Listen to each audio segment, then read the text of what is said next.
Fala, turma! Antes de começar esse episódio, eu quero te falar do nosso patrocinador oficial, o Mind Just Criminal.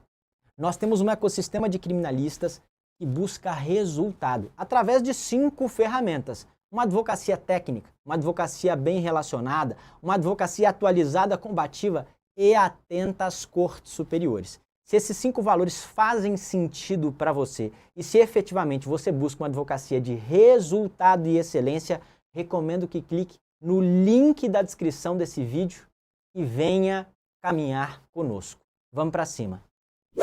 Fala, turma! Como é que estamos? André Colares aqui, fundador do Mind Just Criminal. Estamos aqui para mais um podcast do A Defesa Tem a Palavra.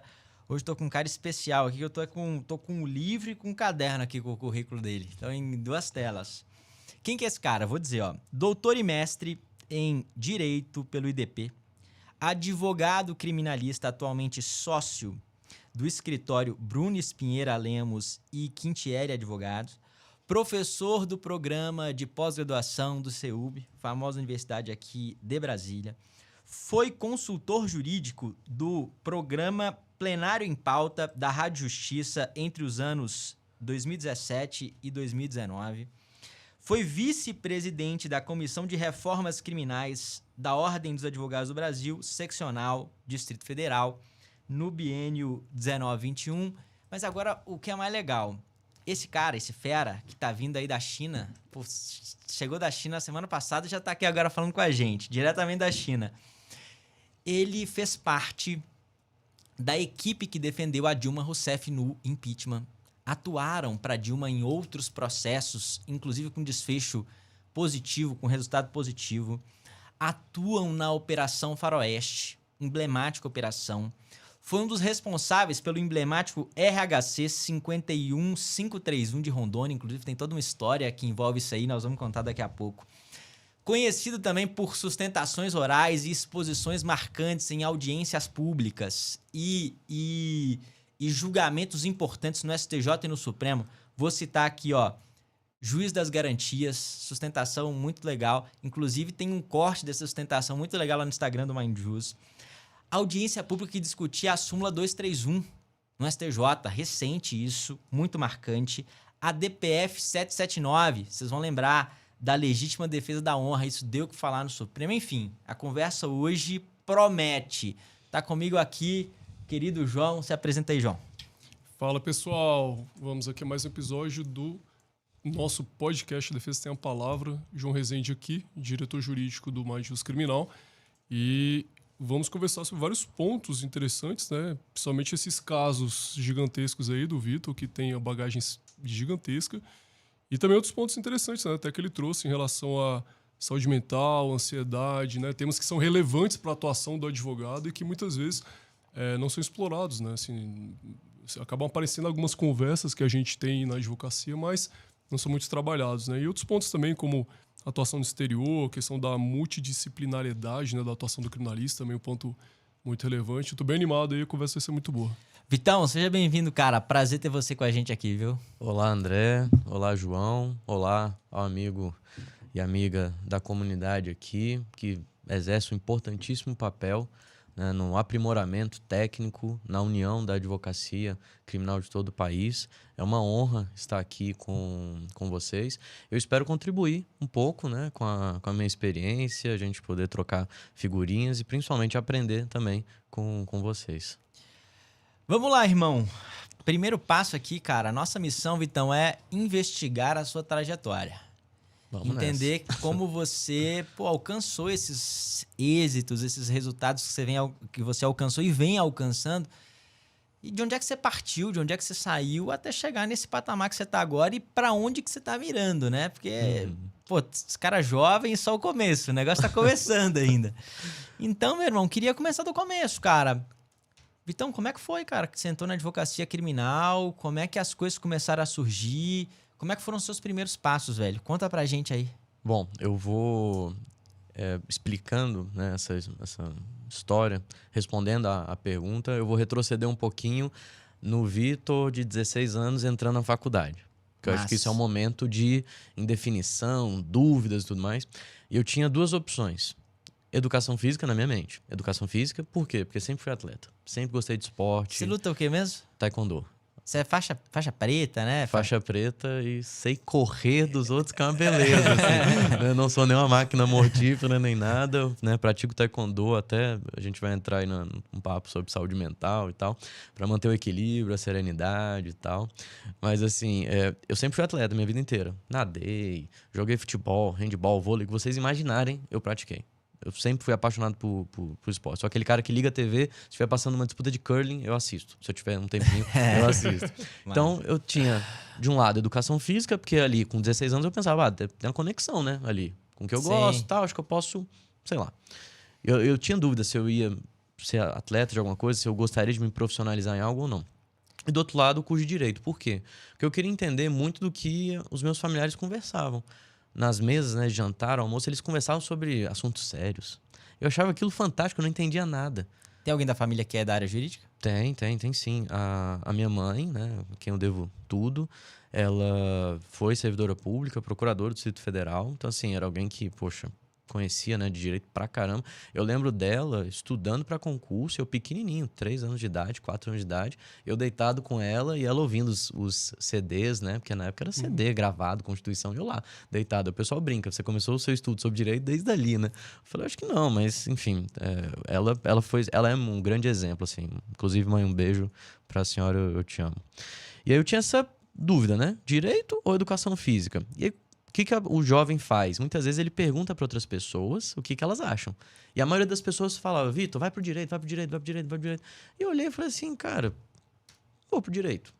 Nossa, achei que algum anjo tinha tocado no seu ombro e dito, Vitor, vá pro direito. Não foi isso, velho, entendeu? Não foi isso. Ah, mas você não tinha uma personalidade e tal pra falar, não, eu quero... Não, desculpa, gente, eu não tinha esse intuito. Fui pro direito. E aí, a minha carreira de criminalista não começa na faculdade. Ué, Vitor, como assim? Porque na época, quando eu fui me tornar estagiário do Bruno ainda estava no momento em que ele atuava muito em direito administrativo, civil, tributário. E eu, consequentemente, estagiei com ele nessas áreas. Civil, tributário, administrativo, muito STJ, muito Supremo. Então, essa bagagem de Tribunal Superior, eu já tinha um pouco. Quando eu me formo, recém-tirado do OAB, eu fiz OAB em... Cara, você foi trabalhar com o Bruno, você estava em qual período? Eu estava no 3º semestre. 3º semestre. Hoje eu tenho 32 anos, então são 16 anos de história. Você e o Bruno? Eu e Bruno. Que legal. Eu e Bruno. Então, assim, o cara... Né, desculpa, porque às vezes ele fica... Me chama de doutor e tal. Até hoje ele sacaneia, né? Mas, assim, é um pai jurídico pra mim. É uma pessoa que, porra, me viu crescer, assim... Pode falar palavrão? Às vezes vai sair Pode, palavrão. Né? Desculpa aí, gente, mas criminalistas às vezes soltam os palavrões. Mas... nessa época, então, ele trabalhava no direito civil, administrativo e tal. Beleza, acabei a faculdade, sem sacanagem. Eu acho que em 2 meses, sabe quando você ainda tá assim, me chama de doutor, eu sou advogado. Tá todo empolgado, né? Feliz, um jovem gafanhoto e tal. Fiz minha prova em civil, inclusive, na OAB. Ele chega pra mim e fala, Vitor, eu sempre tive um sonho e eu quero realizar meu sonho. Aí eu... Você vai sair do país, alguma coisa assim? Aí ele, não, eu quero advogar na área criminal. Você vem comigo? Eu olhei pro lado, olhei pro outro, falei, bicho, tô recém-formado. Por que não? Entende? E nisso acho que tem um contexto que vocês eram de um escritório gigantesco, né? Isso. Ele era consultor de um escritório gigantesco e eu era estagiário nesse escritório gigantesco. E aí o que acontece? Tinha uma estagiária que trabalhava para ele diretamente e a gente fazia à época, nós somos mais antigos aqui, provavelmente. Não sei se vocês são mais antigos, mas assim, eu fazia diligência, botava o processo no carrinho para levar, né? Processo físico e tal, né? Tinha dor na coluna e tal. Muito da minha dor na coluna é por causa dessa época. Não tinha lei de estágio ainda, entre outras coisas. E aí eu fazia os tribunais com essa menina, né? A gente, estagiário, tudo quebrado. Cara, vamos no seu carro, vamos revezar aqui, gasolina. Um dado momento ela sai do escritório e não tem ninguém para entrar no lugar dela. E como eu entrava muitas vezes com ela, até para auxiliar, né? Carregando o processo, que era físico, um ajudava o outro ali. Eu entrei na sala dele e falei assim, doutor Bruno, se o senhor precisar de ajuda, conta comigo. E ele começou a precisar da minha ajuda, naturalmente, até achar outra pessoa, e eu fui estagiando para os 2 escritórios, porque ele tinha uma PJ própria e era consultor desse grande. Então, eu tive que ali, né, literalmente, carregar piano, bater córnea, cabecear, rezar, fazer tudo, assim, um trabalho de domingo a domingo, para dar conta dos 2 escritórios. Em um dado momento, eu tive que escolher.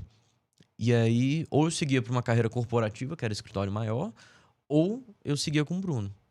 E qual que foi, assim, no meu auge da minha experiência, com 17 anos de idade, eu acho que 18, eu fiz minha autoescola nessa época, cara. Eu tinha 17, 18 anos, tipo isso, 18, 19 anos, no máximo. Falei, cara, aqui com ele eu tô aprendendo questões técnicas, tô aprendendo a escrever, né, tô lendo mais, ele tá me puxando mais, né, assim, ele sempre foi muito rigoroso, né, com quem ele acreditava. Mas, assim, eu falei, cara, aqui eu tô aprendendo a técnica, velho, tô aprendendo o artesanato, que é a advocacia. Por mais que eu não ganhe tanto quanto eu ganhava nessa carreira corporativa, porque o estagiário de escritório grande, eles têm bolsas maiores, geralmente. Sim. Né? Porra, andava de... Olha o barato, né? As épocas e as suas coisas, né? Eu gostava de andar de táxi. De ter o direito de andar de táxi como estagiário. Eu achava sensacional. Eu me achava um super estagiário, porque eu podia andar de táxi. Sim. No escritório grande, né? Com o Bruno, não. Porque, pô, não tinha essa demanda, não fazia o menor sentido. E aí eu fui pra ele, né? E aí eu lembro até a questão de bolsa, assim, eu falei, olha, eu quero seguir com você e tal. Aí ele olhou assim, mas aqui você ganha mais, tal, você tem certeza e tal. Aí eu falei, cara, doutor, cara, cacete, né? Se eu falasse isso, ele me jogava da janela. Doutor Bruno, eu quero sim seguir com o senhor. E aí eu mencionei pra eles as bolsas, né? Que eu ganharia com ele e que eu tava ganhando. Ele falou assim, você só pode ser louco. Ele mesmo falou, né? Eu falei, não, eu acredito que eu vou aprender aqui a ser um bom profissional. E aí seguimos. Então esse foi o... Ele quis, né, assim, se desmembrar fisicamente, ter uma estrutura própria lá no Prime. Né? Aham. Então, assim, ele reformou as salas e eu ajudava ele na reforma, né, das salas. Então, assim, eu sei o preço, eu sei a circunstância em que cada placa ali do escritório foi colocada. O piso, a mesa. Eu sei o tanto que foi difícil chumbar a mesa da minha sala. Porque eu tive que ficar ali, né? Cuidando das coisas. A gente Sim. tava abrindo uma estrutura. Então, isso foi uma experiência humana, assim, profissional. Acho que, resumindo, foi isso. Então, a minha entrada na advocacia criminal não foi nenhum santo, Buda, Dalai Lama, nada. Foi, assim, eu quis aceitar desafios que até então me eram propostos, assim. E com... Talvez a minha inexperiência de vida tenha sido a minha maior bênção. Se eu tivesse mais velho, né? Vitor recebe uma proposta dessa. Ó, Vitor, vamos para o direito aeronáutico? Por exemplo, que não é uma área que eu nunca atuei. Eu ia olhar e falar assim, cara, 32 anos? Acho que não. Acho que eu vou seguir onde eu tô. Entende? Mas o Vitor de 18 anos, 19, cara, 21, foi advogado com 21 anos de idade. Então, assim, por que não? Mas é legal que mesmo com essa inexperiência, você tomou uma decisão excelente, né? Eu vou investir mais em conhecimento e aprendizado Isso. do que numa Isso. carreira corporativa, num escritório que talvez não me dê tanto retorno, assim, né? E nesse Isso. ponto do criminal, Aham. quando chegou essa proposta do Bruno, assim, para vocês começarem um criminal, como é que foi essa entrada? Já tinha algum cliente da área criminal? Como é que foi? Pois é. Foi um pouco, assim, desse desejo que ele nutria e de algumas pessoas que eventualmente procuravam a ele, Bruno, porque lembrem-se, eu sou ali um recém-formado, ninguém me conhecia, certo? Então, começaram a procurá-lo, olha, pode resolver isso aqui no criminal, pode isso. E aí ele começou a aceitar. Ele tinha decidido, e quando o Bruno decide algo, sai de baixo. O André conhece, sai de baixo. A linha reta vai até... Não interessa o tempo, ele vai buscar. Então, assim, ele imediatamente já se inscreveu numa pós-graduação à época no IDP. Então, teve aula com o Pacelli, com outras pessoas, né, ali de grande extensão. Inclusive, um abraço ao Pacelli, se ele estiver nos ouvindo aqui. Uma pessoa e um profissional diferenciado. E essas primeiras pessoas físicas foram chegando e a gente foi realizando nosso trabalho. Eu lembro até hoje a nossa primeira pessoa que tiramos da cadeia. Primeira pessoa. Qual que era... Crime de estelionato. Ah, legal. O cara chegou a ser preso preventivamente. O processo era do Espírito Santo, ele foi preso aqui pro precatório. Putz, foi um auê, né? Pra assim, eita, e agora? A gente pede pra quem? Faz o quê? Né? Porque assim, aqui a gente se igualava na questão de inexperiência na advocacia criminal. O Bruno já tinha 20 anos de advocacia. Então ele sabia algumas nuances, tá? Óbvio. Mas na advocacia criminal ela é totalmente diferente. Você tem uma pessoa presa, sabe? Não é assim urgência, é urgentíssima, é uma coisa assim bizarra, com todo respeito às outras áreas. Mas uma pessoa presa, né? Eu pergunto isso sempre para meus alunos, eu tive mais de 5 mil alunos e ninguém nunca me respondeu o contrário. Você prefere o quê? Ser preso ou pagar uma multa e resolver o problema? Todos falam pagar uma multa e resolver o problema. A questão do cárcere, né? Do tempo que não volta. Lá, então, a gente tirou. Eu lembro até hoje, assim, tanto que a gente ficou feliz, a gente comemorou no então Porcão, que é a atual Steak Bull. A gente comemorou, tomamos um chopp lá quando a gente conseguiu tirar o cara da cadeia. Eu me senti um super-herói ali. Ali eu acho que o mosquitinho, né, da advocacia criminal, a abelhinha, né, que falam, foi lá e me mordeu e falou, cara, eu quero sentir essa adrenalina de novo, assim, eu quero me sentir útil nesse nível humano, né? A pessoa, eu acho que foi isso, assim, a primeira causa. Estelionato, nada assim, complexo, não era, uma grande, infelizmente. Mas... E, cara, um negócio que eu acho que é legal para as pessoas de uma maneira geral, uma coisa que eu e o João, a gente bate muito, é Vitão, a informação de equipe, cara. Né? Isso é uma coisa que é muito importante, né? A maioria dos advogados não confia. Você pergunta para o advogado assim, fulano, você confia na sua equipe? Não. Você confia na produção técnica da sua equipe? Não. Daí tem aquele negócio assim, não, determinadas coisas no escritório só eu que faço. Não, isso aqui sempre tem, sabe, aquele nível... Não conseguiu formar gente, que é o que o Bruno conseguiu fazer contigo. Enfim, tem aquela rotatividade, a pessoa fica um pouco... Queria te escutar sobre isso. Cara, principal competência, principal habilidade que você acha que o Bruno te ajudou a moldar nesse momento inicial, que foi muito importante. Foi escrita, foi fala. Cara, principais skills, assim, que você ganhou nesse período. Eu acho que, assim, ele foi e é, que eu aprendo com ele até hoje. Ele é importante, foi importante e é importante na questão da escrita, da leitura, da oratória. Mas se a gente pegar o fio da meada, eu acho que é atenção aos detalhes. Atenção aos detalhes, ser uma pessoa detalhista. É aqui que talvez ainda resida a arte, né? O artesanato da advocacia, no caso a nossa advocacia que é criminal. Atenção aos detalhes. Respostas a problemas complexos muitas vezes estão nos detalhes. De uma peça, de uma sessão anterior de julgamento. Nós costumamos lá no escritório a assistir não só as sessões anteriores daqueles julgadores que vão julgar um processo, quando é um primeiro encontro, né? Nunca tive um processo com determinado desembargador, desembargadora, fora o estudo de jurimetria, mas também analisar o que fizemos, as sustentações orais, né? Que a gente produz.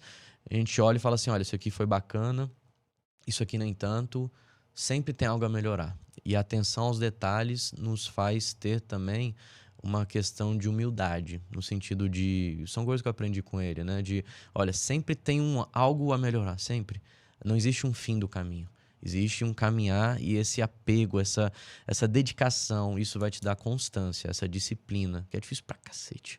Passa os anos, né? A gente se vê muitas vezes em conflitos internos ali. Seja porque você está numa fase muito ruim de vida, psicologicamente, seja porque você está numa fase muito boa de vida, tem que tomar cuidado com o ego.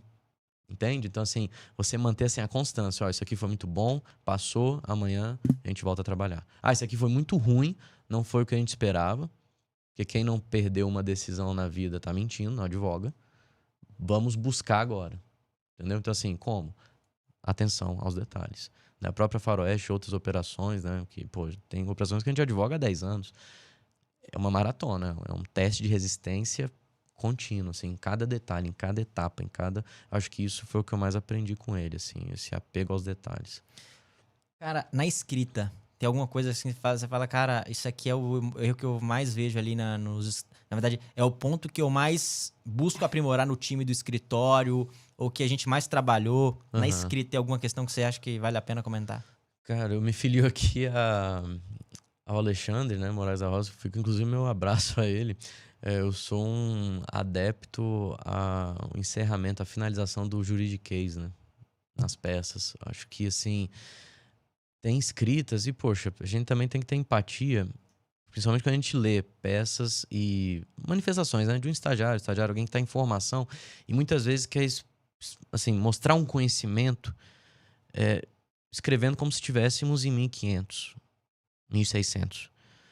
E, às vezes, não presta atenção no que está escrevendo e quer falar A, mas acaba falando B. E na nossa profissão isso pode ser perigosíssimo, né? Você pode estar dando um tiro no pé, né? Confessando algo que você não gostaria de confessar, porque não tem o que confessar. Então, assim, a linguagem técnica, a linguagem objetiva, né? A linguagem simples, o fácil. Algo que me fascina muito, sempre me fascinou no futebol, apesar, e aqui fazendo um paralelo mais uma vez com o esporte, aquela geração ali da Espanha do tic-tac. Acho que era essa a expressão, né? Toques rápidos, simples na bola, mas assim, o conjunto tornava o jogo deles fantástico. E eu acho que você fazer uma linguagem simples, técnica, mas direta ao ponto, objetivo. Destacando doutrina de qualidade, destacando jurisprudência de qualidade. Agora, por exemplo, uma coisa é você... quero destacar um precedente. Ótimo, gafanhoto. Vamos lá, me conta o precedente. Não, eu vou colocar aqui toda a ementa, 3 páginas de voto do desembargador. Para quê? Você já pode ir direto no que você quer e fazer uma conexão com o seu texto. Isso torna o texto gostoso de ser lido. A gente tem que pensar que tem um humano ou uma máquina, sei lá, né, que está nos lendo, mas assim, vai direto ao ponto. Ficar rodeando, Não, organiza a sua peça. Eu tenho visto com uma certa empatia e, assim, acredito que realmente possa gerar resultados em ferramentas como Visual Law, como algo complementar à técnica. Não é só escrever quadrinho e achar que isso vai ganhar o jogo, porque não vai. Não, operação de grande porte não vai, não adianta, para com isso. Agora, combinar essa simbiose, olha, uma redação escrita, bem escrita, direta, com um Visual Law, principalmente quando envolvem documentos, envolvem cronologias, fatos muito complexos. Né? A pessoa tem ali, aquela causa tem que sensibilizar ali na hora. Então, Visual Law nos ajuda nesse primeiro impacto positivo. O texto vem e declina, né? Acho que isso, né, são características importantes. Peças muito longas também eu não vejo sentido mais. Peças muito longas. Se eu puder resumir um pouco, melhor. Cara, fantástico. Vitor, e pegando esse tema sobre esse aprendizado junto com o Bruno, vocês desenvolvendo uma equipe criminal, até você chegar a virar sócio, né? Acho que é bom a gente trabalhar essa questão do RHC também, acho que vai ser um episódio muito bom. Mas antes de chegar nesse ponto, o que você vê olhando para trás hoje que foi mais relevante para esse seu crescimento na carreira? Não só o seu, mas da equipe. Tá.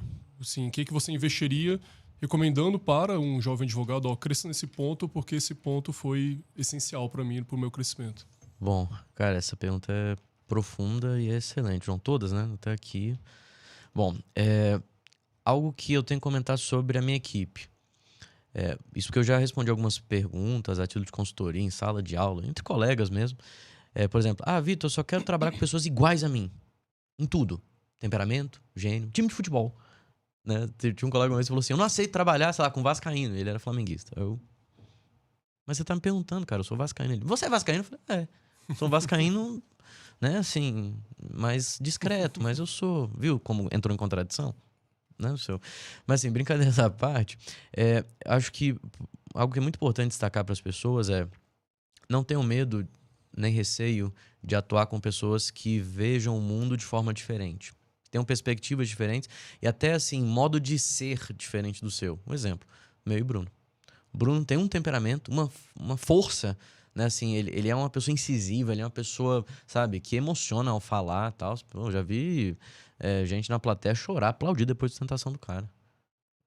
Ele é brilhante, ele é um gênio. Tá gravado, inclusive. Assim, ele tem uma pegada que eu não tenho. Não, eu não jamais conseguiria imitar o Bruno nisso. Mas algo que a gente sempre teve. Ele tem um tipo de perspectiva, eu tenho outro. Ele tem um tipo de atuação, eu tenho outro. Mas a gente tem, isso é importante, eu acho, né? Quem sou eu, mas assim, eu acho que é importante na formação de equipes. Unidade. Nós temos unidade. A gente pode pensar diferente. Ao contrário, essas formas de ver o fenômeno processual com prismas diversos, por exemplo, pegando aqui esse celular. Eu nem sei se eu posso usar... Pode, meu Porque irmão. eu sou meio teatral, sabe? Assim, dando aula e tal, mas, por exemplo... João, você tá vendo aqui o que tá na minha frente, né? O celular.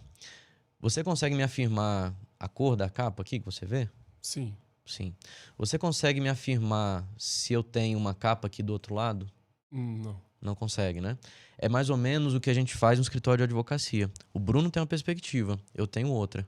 E juntos a gente consegue entender o fenômeno todo. O André já tem uma outra perspectiva. Claro. Sacou? Então, assim, a questão da unidade. Estamos focados nisso aqui.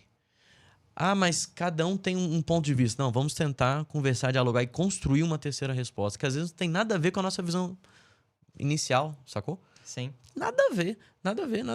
Por exemplo, digamos que o André consiga ver aqui, né, o celular e a luzinha brilhante. Só ele consegue ver, ou seja, concluir que o celular tá ligado. Eu, com o celular travado aqui, não consigo ver nada. Se tá ligado, se não tá. Nem o João. Sacou? Então, assim, a unidade, a linguagem. A linguagem tem que ser clara. Olha, nós somos um escritório de advocacia, nosso objetivo é esse, nossa meta é essa.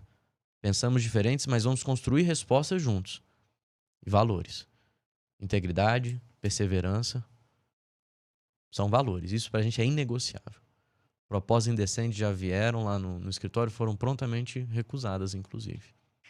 Entende? Então, assim, esses 3 pilares, eu acho que são importantes para equipes de 2 pessoas, 3 pessoas, 100 pessoas, 500 pessoas. Isso eu tirei muito do que eu aprendi com o esporte. Vendo grandes técnicos, né? Estando ali como atleta, ouvindo, tomando bronca, esporro, treino, de grandes equipes com as quais eu já joguei. No vôlei, na natação, sei lá, futebol, karatê, taekwondo, tudo. São traços comuns que eu trouxe para nossa gestão aqui no escritório. Então, acho que isso funciona, né? Acho que tem dado certo. A gente sempre tem que olhar para o futuro, querendo evoluir, mas acho que isso aqui são importantes. E uma palavrinha diante de tudo isso que eu chamaria a atenção ao jovem: inteligência emocional. O que a gente tem? Inteligência artificial, ajudando a fazer resumo, peça, lendo vídeos.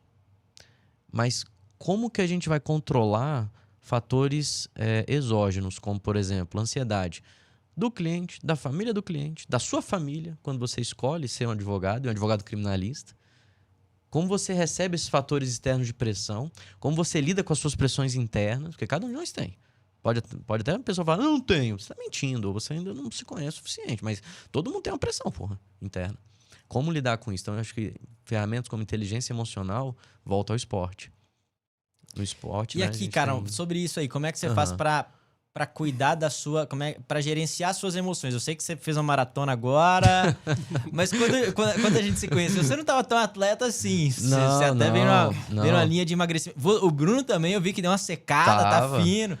Então... Eu começo a sacanear ele, falo assim, tô ficando fino, hein? Por que você tá aí desse jeito? Aí fica puto, a gente tem essas competições saudáveis. Mas aí ele tá lindo, tá magrinho e tal. Mas assim, a questão do esporte, né, e da atividade física. O que eu cheguei em termos de conclusão? Eu sempre observei muito as pessoas mais velhas na profissão. Então, por exemplo, na Bulhões, que pra mim, cara, fenômeno. Referência máxima. O Nabu, acho que é uma das, assim, uma coisa que nos honra muito. O Nabu já participou de uma imersão em tribunais superiores e vai participar de uma próxima agora no dia 16. E, cara, é sempre... uma aula, né? Chocante, né? Não, então, assim, o Nabu, como é que ele conseguiu angariar décadas de atuação? São perguntas que eu me faço. Quando eu vejo o Nabu, quando eu vejo ministros do Supremo, do STJ, advogados mais velhos, um Toron, por exemplo, também tem décadas de atuação, sei lá, um Cacai. Sim. Essa galera, assim, eu fico olhando e falo, cara, eles chegaram aqui por mérito próprio, por esforço e tudo, mas assim, como é que eles estiveram vivos? Porque para chegar você tem que estar vivo. Sim. E bem vivo, porque todos eles têm concatenação intelectual, velocidade de raciocínio, experiência. Eles sabem dosar um grito de um momento e encantar as plateias. Então, assim, o que esses caras estão fazendo? E eu quero chegar ali. Eu falo até com a minha esposa. Ela fala, meu Deus, que desespero, Vitor. Priscila, inclusive, amor, te amo. Um beijo pra você e pro Vitinho. Falta essa parte no meu histórico. Currículo, né? Que pra mim é o principal. Sou marido da Priscila e pai do Vitinho. Isso pra mim não tem alegria maior. Mas assim, eles tiveram que ter saúde. A nossa carreira é uma maratona. Eu quero, meu irmão, chegar com 100 anos, botando ali minha roupa e o pau quebrando na ostentação. Por que não? Né? Eu quero, assim, eu não me vejo fora, entendeu? Assim, do que eu faço. Sim. É uma missão de vida. Então, você deu a sorte de achar uma missão de vida, cara, você tá super bem. É questão de ter paciência. Missão de vida. Saúde. E aí, não é aqui nenhum podcast pra você vire atleta profissional, corra. Cara, acha uma coisa que te faça bem fisicamente. E por que eu foco tanto na corrida? Já me perguntaram isso. Vitor, por que você tá agora nessa vibe, né? De correr? Porque tem uma questão da corrida que me ajuda, que chamam, né, de coração de maratonista. A gente consegue, no dia a dia, por exemplo, aqui agora mesmo, meu batimento tá super baixo. E eu tô nervoso aqui em estar na frente, né, de 2 grandes amigos e pessoas, que eu respeito. Eu fico nervoso quando eu vou sustentar. O pessoal fala, Vitor, você toma... Já me perguntaram isso. Você toma algum remédio pra sustentar? Parece que você tá assim, zen. Não. É físico, assim. O batimento cardíaco me deixa numa boa. Exercícios de respiração me deixam tranquilo, sereno, entende? Sim. Não bobo, né? Que você não pode ficar... caraca. Não. Sereno, mas assim, centrado, focado no presente. Então, eu acho que você trabalhar a sua saúde, pô, se alimenta melhor. Ah, mas Vitor, você não come nada fora da dieta? Como muita coisa fora da dieta. Eu sou apaixonado por Coca-Cola, gosto de comer pizza. Me convidem pra comer uma pizza, eu vou comer com todo prazer, vão se assustar comigo. Mas assim, equilibrar a parada, entendeu? Equilibrar a barca, que a gente chama de vida, pra chegar a 60, 70, 80 anos, sei lá, 90 anos, com vontade de trabalhar. Ah, não quero trabalhar. Ótimo. Não tem a resposta certa, entendeu? Mas eu vejo hoje, com 32, eu quero ser um nabô. Quero ser um cara que vai trabalhar, não precisa por muito tempo, mas sim, é a vocação do cara, entende? Ele se sente útil para a sociedade. Então, desde aquele HC que a gente tirou o rapaz até hoje, eu busco me sentir útil na vida das pessoas. Acho que essa é a pegada, entendeu? E ao se sentir útil, você vai buscar a forma de aperfeiçoar, né, o seu jogo, vamos dizer assim, né? Admirando o jogo de colegas, né? Eu acho que a gente tem que tomar muito cuidado para não ter essa questão de vaidade, de não. Advocacia criminal, e aí, André, cara, você sabe que eu te admiro. Eu já te falei isso fora, mas acho que a gente tem que deixar público aqui. Eu admiro muito o trabalho que você fez, cara. Você tornou um negócio disruptivo, além de ser um grande advogado. Você uniu algo que até então não era comum se unir, que é a advocacia criminal. Os jovens que se formam hoje já chegam com uma comunidade feita. Isso pra mim é violento. Fala assim, cara, eu não tô sozinho, porque é algo que eu sentia muito. Caralho, a gente tá sozinho, Bruno, aqui, velho. A gente vai conversar com quem? Sacou? Você botou o jogo, isso eu sou muito grato. E todas as pessoas que advogam, que bate solinha do pé no chão, que vai em delegacia, não tem medinho, né? De ir na delegacia, em fórum, tem que reconhecer isso que você faz e fez pelo país, assim. Obrigado, meu irmão. Obrigado mesmo, cara. Feliz. Estamos só começando, né? Estamos começando. Estamos O melhor está por vir, sempre. Exatamente. João, não sei o que você tem, mas cara, tô lotado de pergunta aqui, mas vai lá. Aproveitando esse tópico da questão da ansiedade, né, lidar com atividade física e tudo, como que você vê que o advogado criminalista pode lidar com ansiedade em relação a querer antecipar as metas, assim, eu quero ter um grande escritório, porque a gente vê muito isso, né, de Nossa. a nossa geração, até por conta do contexto da correria, contexto do mundo modernizado, informatizado, a gente vê que existe uma ansiedade muito grande. Cara, eu quero ter um grande escritório com centenas de clientes e faturar milhões. Como lidar com essa ansiedade em relação ao tempo? Tá, ótima pergunta. Fazendo um paralelo falando aqui um pouquinho de corrida, com a maratona. Maratona são 42 quilômetros. E o mais difícil da maratona não é você ir lá e correr a maratona. É o treino. O treino é de arrebentar.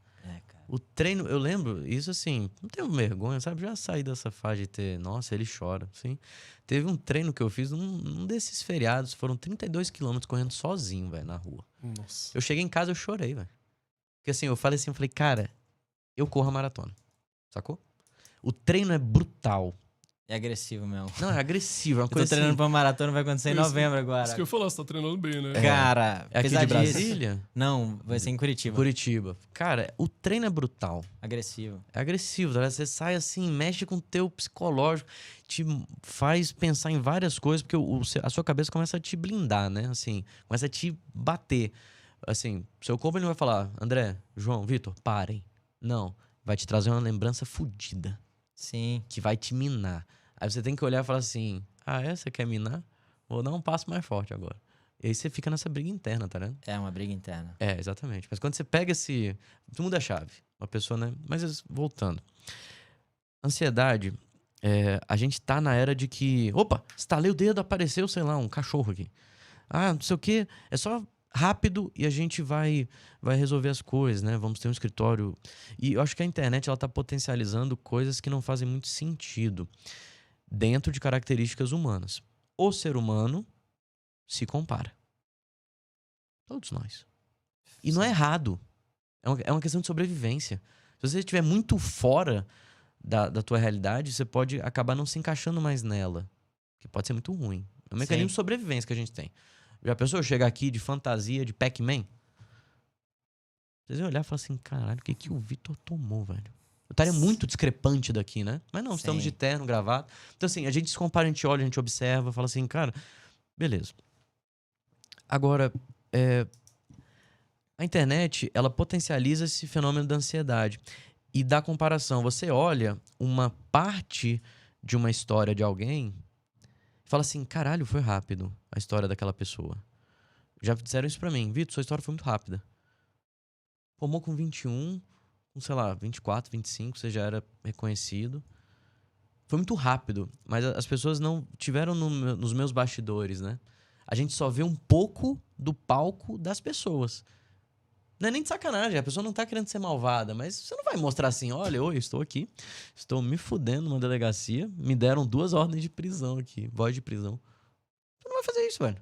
Você vai contar assim, caralho, tô saindo de um HC, né, e tal, tirei a pessoa, grandão, botando música, sei lá, do Sul e tal.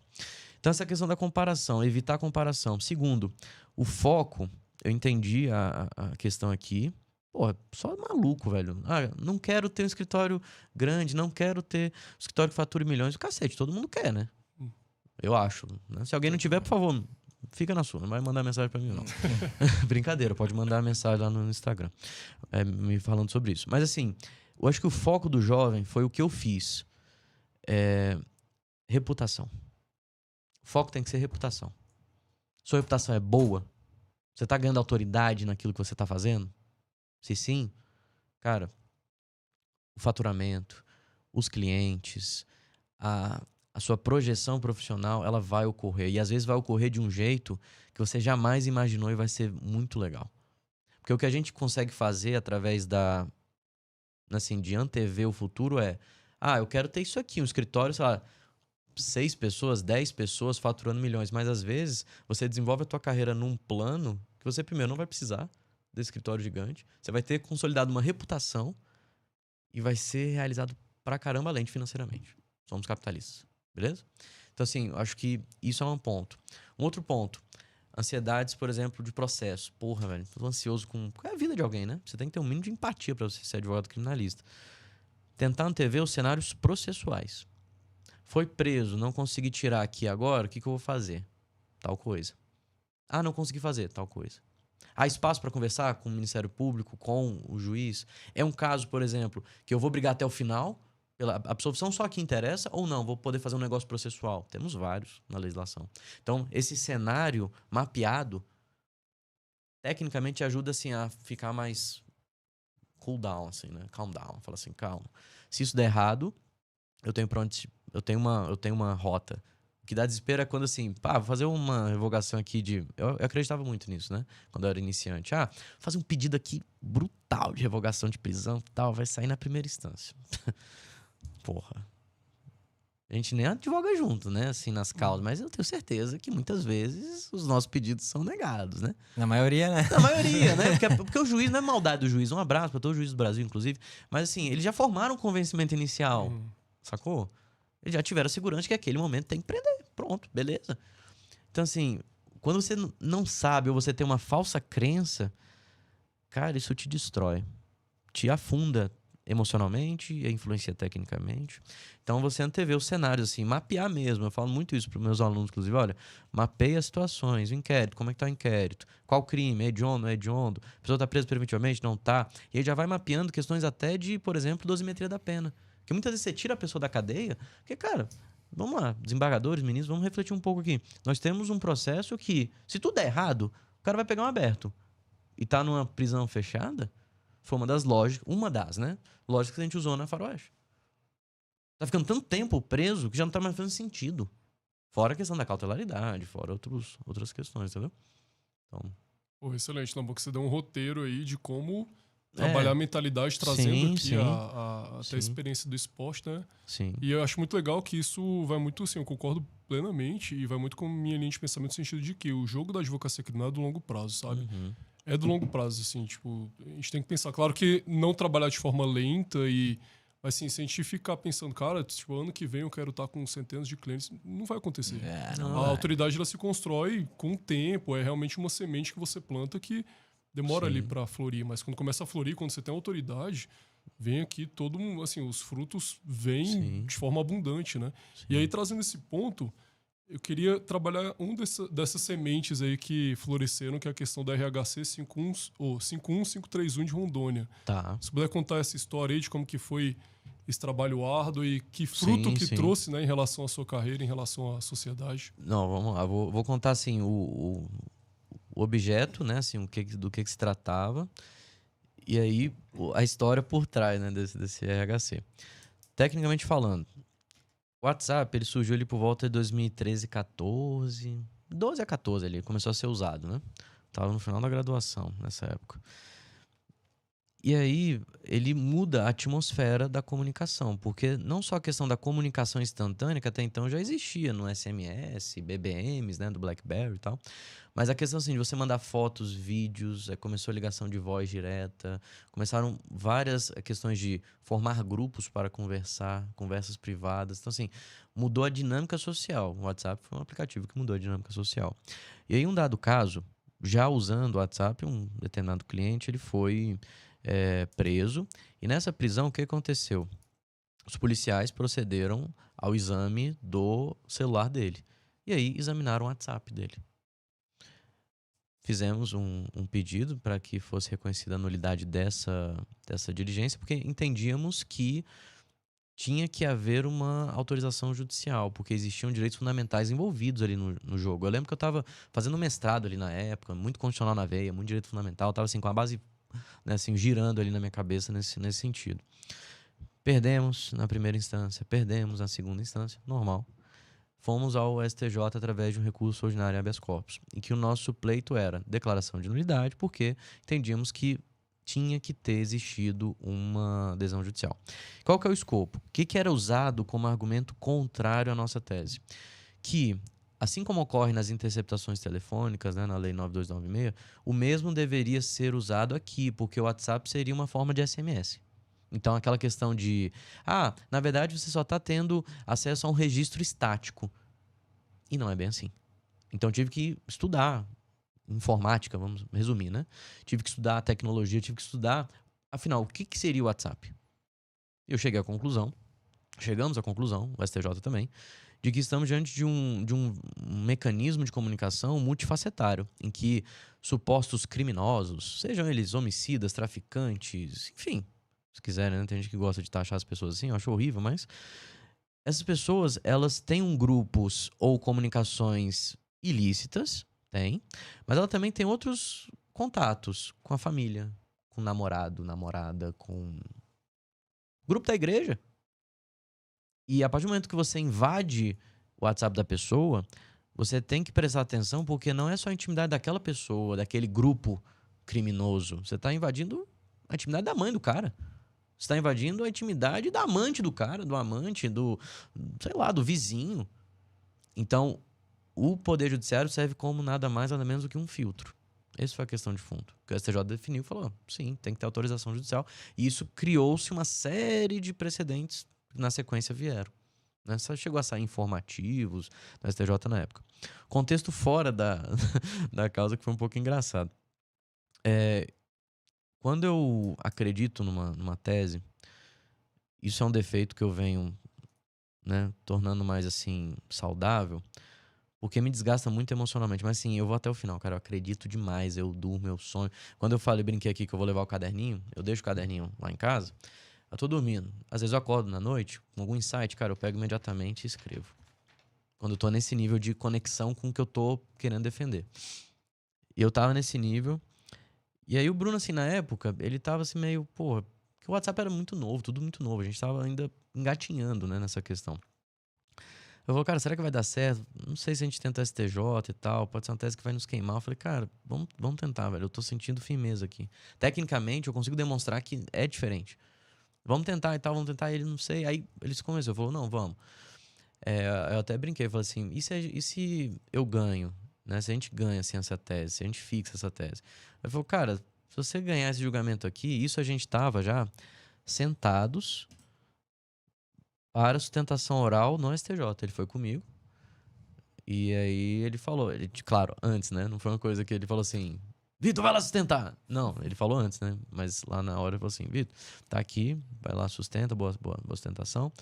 Se você ganhar, seu nome vai pra placa do escritório. Porra, bicho, pra mim isso... Eu sou muito ligado a questões simbólicas, sabe? Sim. Tem gente que não dá nenhum valor a isso, sabe? Infelizmente, eu dou pra cacete. Que pra mim era assim... Simbolicamente, tá próximo ali pros outros verem de um cara que eu admiro pra cacete. De alguém que eu vejo como referência Sim. jurídica, entendeu? E aí foi. E aí eu fiz a sustentação, tivemos 3 interrupções. Eu lembro que a primeira... Eu não lembro agora se era a primeira sessão de julgamento ou a última. Foi dia 19 de abril, inclusive. Meu aniversário era 18. Então, assim, foram 3 sessões, porque todos os ministros pediam vista, praticamente. Votaram, era ministro Neff, ministro Sebastião, ministro Schietti. Todos eles foram pedindo vista para analisar a questão, porque era uma coisa assim meio nova à época, entende? E aí deu tudo certo e tal, foi bem bacana. E um caso aí que eu espero ter ajudado defesas aí por todo o país, né? Que esse é o nosso objetivo, assim, ajudar as pessoas, mas assim, gerar, se possível, precedentes qualificados, né? Nosso país, a gente não pode esquecer disso, é um país com uma dimensão continental. Nesse processo que eu tenho representado a advocacia na ANACRIM, eu tenho tido uma noção maior, assim, do macro, sabe? Assim, inclusive, né, gostaria de dar um recado aqui para a Defensoria Pública, né? Um agradecimento, porque os caras são gigantes também, sabe? Eu já ladei com muitos deles ali e elas também, né? Então, assim, fica meu reconhecimento. Acho que a gente tem que ser grato, sabe? As Sim. pessoas que compõem o time. Então, respondendo a pergunta, eu não sou muito objetivo, né? Desculpa aí você que tá prestando atenção, sinto Mas muito. tá bom demais. Você tá dando vários roteiros aqui pra Sim, vários cara. pontos. E Eu sinto tá sendo muito, excelente, mas, excelente. Uma coisa que eu acho que é problema. legal aqui, Vitão, bater, que eu acho que é o desafio de muitos advogados e advogadas, que é essa questão da construção da reputação. Sim. E tem 4 pontos que eu elenco aqui, eu queria que você enfrentasse esses 4. Primeiro, financeiro. Às vezes o cara, nessa ânsia de construir reputação, primeiro o dinheiro que ganha já parcela um carro importado, como se o financeiro fosse impactar na reputação. Não que não impacte, né? Tá com um bom terno, bem vestido. Aham. Queria te escutar sobre esse ponto do financeiro. Tá. Outros 3 pontos que eu acho que são legais Cara, aqui. sobre reputação é: você é doutor e mestre em direito. Tem que fazer mestrado, doutorado para construir reputação? Outra coisa, sala de aula. Você é professor. Uhum. Tem que ser professor para construir reputação? Até que ponto vale a pena ser professor ou não? E por último, resultado. Tem como construir reputação sem ter resultado? Então, esses 4 pontos: financeiro, academia, docência e resultados. Queria te ouvir sobre essas 4 questões. Massa. Não, são pontos aqui que eu acho, cara, sensacionais. Eu tô ampliando minha mente aqui. Espero que vocês que estão conversando aqui com a gente também estejam nessa pegada também. Vamos lá. Financeiro. Todos esses pontos eu vou contar alguma historinha e vai me ajudar a desenvolver aqui o que eu acho, né, dessa questão. Boa. Financeiro. Quando eu tinha recém saído do escritório corporativo para trabalhar com o Bruno, tinha um mês assim que minha bolsa era super baixa. Super baixa. E eu sempre fui um cara que, assim, eu tava tão vidrado em ser advogado, porque as pessoas, repito, aquela questão de as pessoas não mostram os bastidores, né? O meu bastidor era um garoto de 16 anos que entrou na faculdade, que tinha como meta ser um grande advogado. Não sabia a área, mas eu tinha isso como meta. Então, de segunda a sábado, eu estudava, eu me dedicava, eu me aprimorava. De segunda a sábado. Ah, mas Vitor, você faz isso até hoje? Até hoje. Então, conta aí. 16 anos fazendo isso. Metade da minha vida fazendo isso. Então, assim, a questão do treino. E aí, no financeiro, eu lembro até hoje. E, poxa, adoro meus amigos. E eles não fizeram por mal, não faziam por mal. Mas eles falavam assim: Vitor, vamos para um bar, vamos, sei lá, comer alguma coisa, vamos para uma festa. E eu falava assim, né, pensando, porra, não tô com dinheiro suficiente para abastecer o carro, cara. E outra, eu não tô com dinheiro suficiente para ir para eles para uma festa. Nunca fui psicótico de ficar trancado em casa. Não, você tem que sair, tem que namorar, tem que ser jovem. Para com essa porra de ficar, não, tem que ficar trancado no quarto. Vai pegar uma puta de uma depressão. Para com isso. Mas eu não tinha dinheiro para botar gasolina no meu carro e comprar os livros que eu precisava para me aprimorar, porque eu não tinha na biblioteca. Então eu tinha que fazer escolhas. E eu escolhia, falando, galera, ó, obrigado, tô sem grana, tô quebrado, não consigo ir. Às vezes até alguns gentis falavam assim, não, a gente paga uma cerveja, velho. Eu ia. Entendeu? De boa. Mas assim, eu tinha que ser muito franco. E aí uma coisa que o advogado tem que tomar cuidado, o jovem principalmente, porque são pessoas mais facilmente enganadas por esse tipo de engodo. O advogado chega no carrão, chega não sei aonde, né? Porra, ostentando e tal. Vejam, eu sou uma pessoa capitalista, eu sou apaixonado por carro. Acho que você trabalhou duro, você ganhou dinheiro, meu irmão, é seu. Agora, gastar só em coisas que não vão virar ativos é ruim. Entende? É ruim. Sim. Então, o financeiro, eu particularmente, sempre foquei em mostrar que eu estava bem financeiramente, porque o profissional liberal ele tem que mostrar que está bem, porra. Né? O que é o básico na sua visão? Pessoal, o básico. Um bom terno, o que é o básico, assim? O cara que é jovem, ganhou uma graninha ali, o que é o básico que o cara tem que ter pra, cara, passar uma boa imagem, Cara, na sua visão? assim, se o seu terno tiver rasgado, sabe? Se tiver assim, pô, parece que foi jogado de uma escada. Pô, tá na hora de comprar um terninho, né? Também não precisa ser um negócio de grife, nada. Não, cara, não precisa disso. Mas eu acho que o principal aqui é cultura. Cultura. Invista em cultura. Você mostra a sua capacidade financeira e econômica com base em cultura. Fantástico. Nossa, mas, Vitor, cultura não é tão caro. Exato. Livros, teatro, aquele show que a gente falou no balé. Sim. Você mostra o seu conhecimento, a sua cultura, né? E com isso você, sem precisar falar, você mostra que, olha, você tem um nível mais alto do que a média. Viagens. Toda viagem é uma experiência nova, de você mostrar a cultura. E assim, as pessoas mais ricas que eu conheço financeiramente, algo que em todas elas me chamava atenção.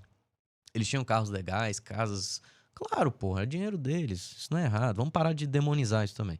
Mas assim, a cultura dos caras. Eles iam contando as viagens que eles faziam pelo mundo inteiro. Eu ficava olhando assim, caraca, sabe? O olho brilhava. E aí. É realmente isso aí. Tá ligado? Eu chegava Sim. em casa, eu quero fazer também. Eu olhava assim, puta que viagem cara, velho. Tem que dar um rim aqui, mas eu vou tentar. Entendeu? Assim, você vai Sim. mudando o seu estabelecimento de meta, sacou? Sim. Muda Mas assim, não é nem... Olha, nunca, né? Não andem com um carro muito legal. Não é isso. Você gosta de carro? Eu sou apaixonado por carro. Compra um carro legal, mas pra te fazer bem, não pra você mostrar pros outros, entende? Sim. As pessoas focam muito no outro e às vezes o outro tá nem aí, velho. Entende? Sim. Então, assim, cultura vai te dar conhecimento, que vai te dar autoridade, que vai te dar experiência de vida, vai dar uma visão mais ampla. Isso você vai indistintamente descansar também, vai aplicar nos seus casos e, naturalmente, você vai acabar tendo mais sucesso financeiro. Então, acho que cultura, para mim, é o maior investimento. Tá? Mas terno pode comprar, gravata pode comprar, posso indicar o pessoal que faz os meus ternos e sem problema nenhum, sem estresse, cara.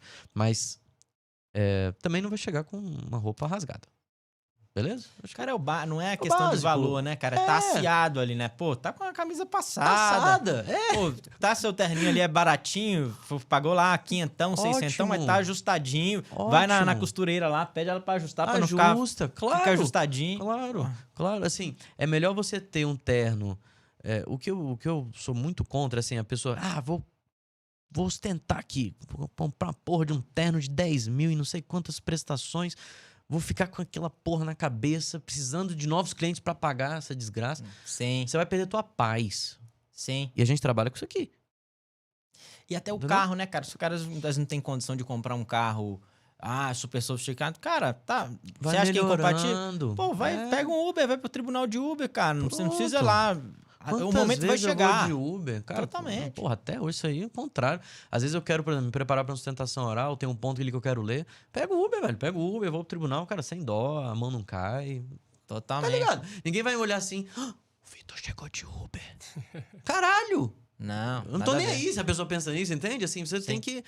a gente, com o passar dos anos, vai tendo, assim, um carinho conosco. Acho que isso é importante, sacou? Pra não cair nesse de tem que ostentar, tem que mostrar. Eu não tenho que mostrar nada, velho. A reputação fala. Sim. Sacou? Então, acho que esse ponto, né? O financeiro. Acadêmico. Acadêmico, ele é indispensável pra reputação? Não. Caralho, como assim, velho? Mas você passou a vida inteira, você é um professor, você tem doutorado e tal. Indispensável, não. Foi o caminho que eu segui. Que deu certo pra mim. Eu tinha, assim, desde relações, assim, intrínsecas com a sala de aula. Meu pai foi professor, minha mãe, professora. Eu sempre tive um carinho com sala de aula. Eu falei assim, pô, eles são... Eu nasci deles, velho. Eu devo gostar desse bagulho aqui, que nem eles gostam. E aí, foi por isso. Não foi nada... Assim, não é indispensável. Ajuda? Ajuda. E aí, uma coisa que a academia te traz. Método. Método. Método de raciocínio, método na sustentação oral, método na escrita, método na estratégia. A cientificidade. Isso é o principal. Mas é uma ferramenta. E eles mesmos falam, pessoa ultra acadêmica, preparada, sabe a origem de tudo. Mas assim, não consegue advogar. Porque não consegue traduzir o que ela sabe pro que a pessoa precisa ouvir. Entende? Um juiz, um promotor. Então, não necessariamente vai ajudar. E, ao aviso aos navegantes, é algo difícil de fazer, você equilibrar, né? Você tem que ter a disciplina de estudar academicamente e trabalhar o dia a dia. É difícil. Pra mim, Vitor, vale a pena? Pra mim, Vitor, vale a pena. Mas já sofri muito por isso. Então, assim, eu não acho que seja algo indispensável, mas te traz método. E método na advocacia criminal, em que a gente tem algoritmos, inteligência artificial, um caráter científico, né? Os precedentes qualificados, eles tentam dar cientificidade, tanto no STJ como no Supremo. E aqui, parabenizo, inclusive, o ministro Rogério Schietti, né? Atualmente ele é o presidente, né, da comissão do órgão do STJ relacionado a esses precedentes, ele tenta, e todos os ministros com muito esforço, trazer cientificidade para o direito penal e processo penal. Então é algo que o jovem pode precisar, mas não precisa de um título de doutor, um título de mestrado. Não necessariamente. Não necessariamente. Sala de aula. Vitor, Oi. antes de entrar nesses outros dois pontos, Claro. aproveitando esse ponto aqui em relação à vida acadêmica, como conciliar a advocacia, a vida acadêmica, cuidado com a saúde mental, família, como você faz? Eu não sou uma pessoa, eu não me acho uma pessoa inteligente. Eu tenho dificuldade de ler, por exemplo. Para eu focar num texto, eu tenho um pouco mais de dificuldade que as pessoas. Eu tenho que ler, às vezes eu tenho que ler mais de uma vez uma frase que não pego bem. Então, assim, a gente tem características positivas e negativas. Sempre fui uma pessoa, por exemplo, cara, eu não tenho medo de falar em qualquer palco, qualquer público. Eu não sinto medo. Eu posso ficar nervoso, assim, com a questão do resultado, mas de estar ali, zero. Então, aqui. A questão da inteligência. Como que eu vou equilibrar? A minha palavra-chave, eu acho que da vida é equilíbrio. Eu sempre busquei ser uma pessoa disciplinada. Eu acho que eu já nasci disciplinado. Com a tendência a ser uma pessoa disciplinada. Porque isso é tendência também, porra. Não dá pra falar que todo mundo nasceu disciplinado. Vai pro inferno. Tem gente que eu conheço que é um caos. Tem gente que é muito mais disciplinada que eu, inclusive. E é natural da pessoa. Então eu sempre quis ser uma pessoa ultra disciplinada. E aí disciplina no estabelecimento das metas. Não dá, por exemplo, agora, no momento de vida que eu tô, correr uma maratona mês que vem. Não dá. Se eu for correr uma maratona, seria no dezembro, janeiro. Sacou? Então assim, qual que é a minha meta de saúde? Tal. Como é que eu vou equilibrar com essa meta profissional? Tal. Beleza. Meta na família. Mais presença perante minha esposa, meu filho, né, meus avós, minha mãe, meu pai. E aí, beleza, eu estabeleci minhas metas. Sala de aula e tudo. Bolinhas, várias bolinhas. E aí eu vou fazendo planos para serem executados todos os dias. Curto prazo, médio prazo, longo prazo. Eu separo isso. E aí tá no meu dia, aqui na agenda mesmo, tô olhando aqui. Eu tenho, olha, a questão profissional. Tem aqui a conversa com vocês, que é profissional, acadêmico e, de amizade também. Eu gosto pra cacete. Você já é meu amigo de osmose aqui, o André. Eu gosto de encontrar o André, porque eu sempre aprendo alguma coisa nova com ele. Então eu vou equilibrando essas metas e sempre, eu acho que isso muita gente pira porque não faz. Eu coloco os meus compromissos com uma margem entre um e outro, de 30 minutos que seja, 40 minutos. Por quê? Pode dar chabu. Podia ter batido o carro, chegar atrasado aqui. Vocês poderiam ter se atrasado, poderia ter acontecido alguma coisa. Então eu coloco essa válvula de escape, porque assim, se tudo der certo, tudo saiu conforme programado, ótimo, eu tenho um tempo a mais. Dou uma ligada pro meu filho, aí eu faço coisas do coração. Teve um dia mesmo que, assim, sobrou, sei lá, 40 minutos, eu fui caminhar, velho. De terno, fui caminhar na rua. Ouvi música. Ouvi música. Entendeu? Então, assim, essas válvulas entre os compromissos. E com o tempo, você vai aprendendo a não marcar 1 milhão de coisas no dia, porque isso vai te deixar doente, vai te deixar tenso, triste. Você vai olhar e falar assim, cara, eu tive um dia fantástico, mas eu não cumpri todas as minhas metas. Isso vai. Não sei se vocês já tiveram isso, mas eu Sim. já, várias vezes. Falo assim, eu sou um bosta. Mas não, na verdade eu não soube organizar. E até os imprevistos. Tô aqui feliz e contente. Acabou aqui a nossa conversa. Dentro desse meu período até o almoço, o cliente foi preso, por exemplo. Caralho, tem que agir agora. Então essa velocidade de reação eu consigo ter. Entende? Sim. Eu ia acordando cedo, dormindo razoavelmente tarde. E aí, sobre uma coisa que eu gostaria de falar, que eu tô sentindo que as pessoas estão ficando loucas nisso. Ah, Vitor, você dorme 2 horas por dia. Você dorme 4 horas por dia. Cara, eu durmo 7 horas por dia. O recomendável é de 6 a 8. Nada de piração, cara. Total, cara. Nada de piração. Ah, mas eu tô dormindo 4 horas. Dá uma olhadinha no médico. Vê se não tem alguma coisa na sua qualidade de sono que possa melhorar. Porque não é normal. Entende? Mas aquilo é uma disciplina violenta. Eu ando na linha. O meu roteiro assim, de vida é mais livre aos sábados e domingos. Sábado eu tenho coisa até meio-dia que eu tenho que fazer. E domingo também. Sacou? Então, assim, essa questão da disciplina. O pessoal fala, eu não lembro agora quem foi que falou. Minha mãe sempre falava, então vai ser ela a autora dessa frase nessa nossa entrevista. Mas disciplina é liberdade. Acho que pra mim é fundamental. Pra gente ser livre, né? A gente tem que ter disciplina e a nossa carreira permite a liberdade. Sim. Geográfica, de tempo. Permite. Olha que bênção que a gente tem. É muita pancada, né, que a gente toma.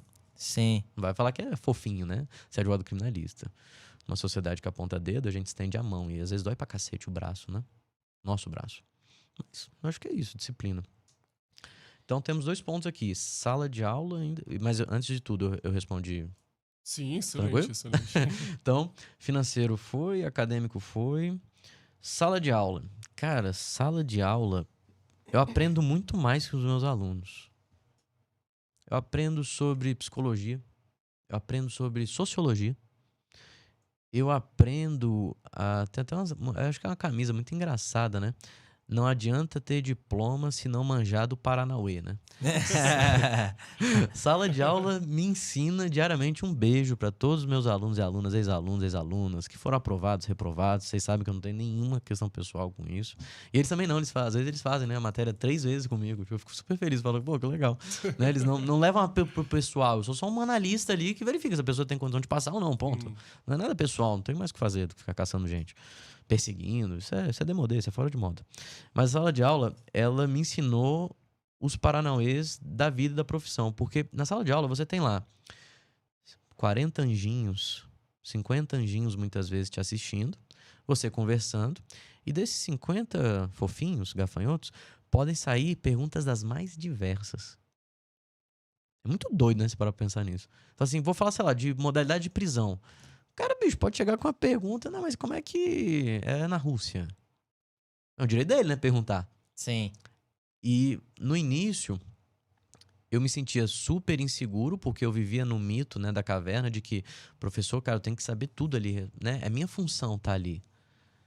E é uma baboseira, sabe? Assim, você tem, claro, se dedicar para saber o conteúdo programático todo, mas assim, perguntas, eventualmente, você não vai saber. E tudo bem, você fala, olha, vou pesquisar esse tema específico, obrigado pela pergunta e tal. E uma outra coisa que acontecia, que chegava a ser engraçado, os alunos ficavam muito putos com essa pessoa. Mas no início, eu comecei a dar aula com 21 anos de idade. Então, como lá no mestrado, eu tinha que ter carga horária, não era porque era um negócio que eu queria fazer. Mas eu tinha que cumprir a matéria. E aí tava na época que o pessoal da UFMG, da USP, fazia trote, né? Colocava um aluno como se fosse o professor real, e não era. E aí quando eu fui dar aula, o pessoal chegou assim, isso aí deve ser trote. Aí eu olhei e falei, trote? Como assim? Não, você não é o professor de direito penal? Aí eu, cara, eu sou o professor. Vocês vão ter direito penal matéria tal? Ele, sim. Aí eu, isso de terno, gravata e tal. Aí eu sou o professor de vocês.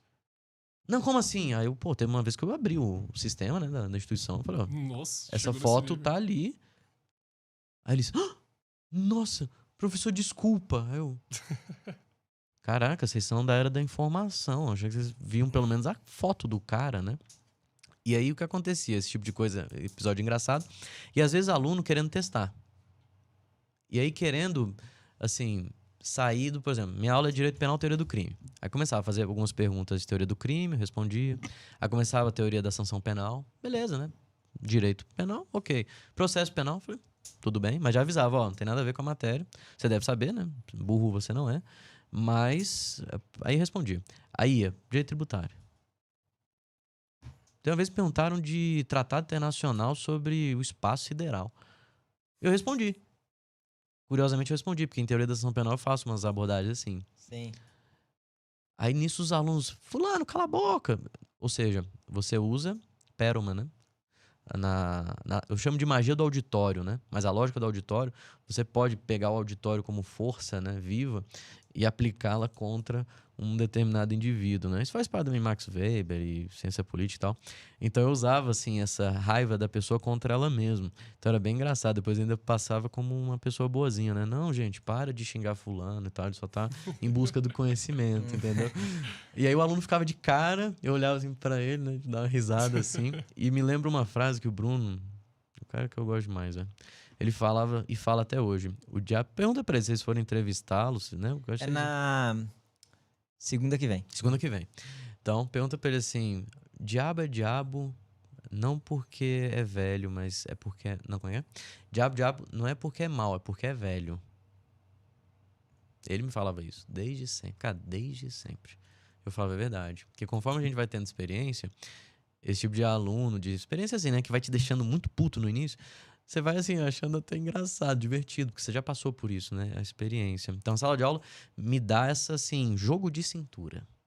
E quantas vezes numa audiência dá aquele plot twist, né? Só falta a musiquinha, né? Tipo assim, tandã, a tua testemunha fala um negócio e fala: da onde, velho? Se fosse uma série, interromper ali, né? Próximo É. capítulo. Tipo, Não, então fala assim, no João, ápice. excelência, interrompe aí, vamos todo mundo dar uma pausa. Passa os Porra, é créditos essa? aqui. Quem nunca passou por isso, sabe? Ou uma testemunha de acusação que você não esperava. Então, assim, a sala de aula te dá jogo de cintura e velocidade de raciocínio. Isso eu acho que é uma coisa bacana. Eu curto, né? Eu gosto. Essa é a E pra terceira. autoridade, pra prospecção de clientes, você acha que impacta? Ajuda, sim. Não vou falar que não ajuda, mas ao mesmo tempo é uma faca. Como assim? Você constrói ali perante aquelas pessoas que estão em formação uma imagem, uma referência positiva ou negativa. Então você pode ou ganhar uma respeitabilidade, né? Assim, eu até brinco com eles assim, olha, quando tiverem, né, com uma situação de, espero que nunca, direito penal e tal, lembra aquela música do que o Roberto Carlos canta, né? Advogado criminalista, esse cara é o Vitor. Porque eles lembram, entendeu? Assim, eles falam assim, cara, eu tive um professor de direito penal, o Vitor. Aí lembra de você, entendeu? Sim. Já veio cliente assim? Já. Acontece. Porque você vira, Sim. né, a referência e tal. E eu tento facilitar muito o meu diálogo com eles. Assim, olha, tá aqui o meu e-mail. Cara, tá aqui o WhatsApp, velho. Se você precisar me mandar uma mensagem, ou eu precisar avisar. Ó, essa missão na China mesmo. Eu tive que sair durante o semestre. Deixei tudo organizado, mas assim, ó, meu celular tá aqui. Qualquer coisa me avisa. E-mail, veículo institucional, tudo. Então eu facilito o contato com eles visando prestar um bom serviço. Ele é o seu professor, né? Sim. Então isso acontece. A autoridade ela é construída, mas pode também ser destruída. Ah, o cara, eu ouvi falar que ele é muito bom, mas aí chegou na aula, pô, o cara não dá aula, o cara fica contando historinha e não vai pro, entendeu? Tem isso, né? Todo mundo aqui teve professor que, na realidade, você passou a... Tem. Não, Você posso tem falar um de grandes Geriza. autoridades. A nível nacional que... Que decepciona, Enfim, né? decepciona. Sim. A sala de aula traz muito isso, né? E não necessariamente, também na outra linha, um grande professor é um grande profissional, né? Assim, um grande juiz, um grande advogado, um grande promotor. Não necessariamente. Na nossa área, não. Depende. As pessoas têm também uma predisposição e um talento mesmo, né? Uma facilidade, talvez. Então, a sala de aula me ensina muito isso, assim, a humildade. Porque são, cara, 50 pessoas que têm o mundo da internet na mão delas. Podem me destruir numa aula, assim, ó. Tranquilo. Mas ao mesmo tempo, assim, a questão de falar em público, raciocínio rápido, são coisas que o advogado Sim. precisa ter. Então eu treino isso todo dia. Uhum. Todo dia. Sustentação oral. Nossa, Vitor, parece que você tá trocando uma ideia, né? Conversando. Cara, velho, eu dou aula todo dia. Então, há 10 anos, então assim, pra mim é normal. Abrir a boca e falar é normal. Às vezes minha Sim. esposa reclama, né? Fala pra cacete. Eu falo, desculpa. Um beijo pra ela novamente. E o resultado, né? A quarta palavrinha. Não é isso? Sim. Resultado, cara, aqui. Prometo serei breve, mas vamos fazer um paralelo aqui com palavrinhas que a gente aprende no início da faculdade. Ali em ciência política, introdução ao direito, legalidade e legitimidade. Uma coisa é algo que está previsto na lei. Outra coisa é aquilo previsto em lei ser legítimo, à luz da população, à luz daqueles que são governados por essa lei. Sim. O resultado, ele tem uma íntima conexão, na minha visão, com a legitimidade. Por exemplo, estou com um personal trainer. Quero virar fisiculturista. Beleza. Meu personal também é fisiculturista. Cara, visualmente ele vai ter uma legitimidade pra mim. Por mais que ele às vezes ele fale merda. Mas eu vou olhar e falar assim, cara, o bicho tem legitimidade. Ele tem resultado. Ele é aquilo que eu quero ser. Não dá pra ignorar. Sacou? Não dá. Claro que, assim, aí o jovem, né, que acabou de... Puta merda, acabei de tirar foto e postar no Instagram que eu sou advogado. Eu não tenho nenhum resultado, e agora? Também não é algo que vai, assim, determinar a tua autoridade. Mas você, jovem, construa resultado. Tem uma frase que era... Acho que era da época do Joga Bonito, da Nike. Sei lá. Não é da época de vocês, né? As propagandas do Ronaldinho Gaúcho... Sim, sim. Zico. Sim. Não, Zico não, pô. É Zidane. Enfim, Figo, Raul, enfim. Joga bonito, né? E aí os caras falavam assim, né? Já jogou aonde? Já jogou aonde? Esse já jogou aonde, esse jargão, assim, ele conta um pouco da história da pessoa.